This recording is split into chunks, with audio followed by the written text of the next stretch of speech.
Anak itu meletakkan 3 buah stroberi di depan sebuah selokan. Ia bersembunyi di dekat sana untuk mengamati. Tak lama kemudian seekor anjing datang dan mengambil stroberi itu. Namun anjing itu tetap bersembunyi dan menolak keluar. Anak itu akhirnya tidak punya pilihan selain bangun dan pergi. Diam-diam anjing itu mengikuti dari belakang. Anak itu menyadarinya, lalu ia meletakkan 1 stroberi di setiap tempat yang dilewatinya. Saat ia menoleh ke belakang dan tidak melihat anjing itu, ia mengira anjing tersebut telah kehilangan jejak. Padahal anjing itu sudah lebih dulu menyelinap masuk ke dalam bis. Setelah turun dari bis, anjing itu terus mengikuti anak itu sampai terhalang oleh sebuah pintu. Tapi anjing itu sangat pintar. Ia mendorong tong sampah sampai mentok, lalu melompatinya selapis demi selapis, sampai akhirnya berhasil sampai di luar jendela. Anak itu terkejut saat melihat anjing itu, dan akhirnya memutuskan untuk memeliharanya. Ia menamainya Benji. Namun, ibunya sangat membenci hewan. Anak itu terpaksa menyembunyikan Benji di antara boneka-bonekanya. Malam harinya, ia tidur sambil memeluk Benji. Tiba-tiba Benji mendengar suara tangisan dan melihat ibu anak itu tampak sangat sedih. Jadi ia diam-diam berbaring di luar pintu. Setelah sang ibu tertidur, Benji masuk perlahan, menyelimuti ibunya. Lalu sebelum pergi, ia tidak lupa mematikan lampu.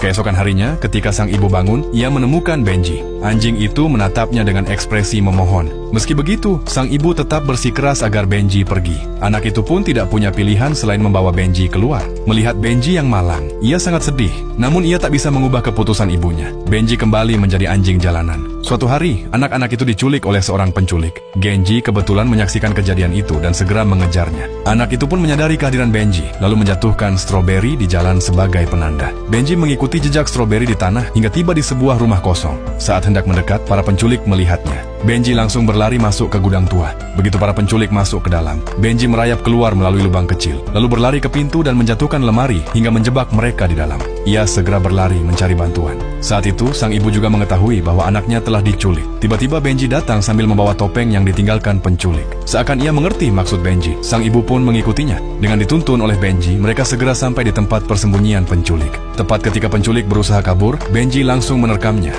Penculik itu jatuh ke dalam air, sementara Benji juga terhempas keras ke tanah.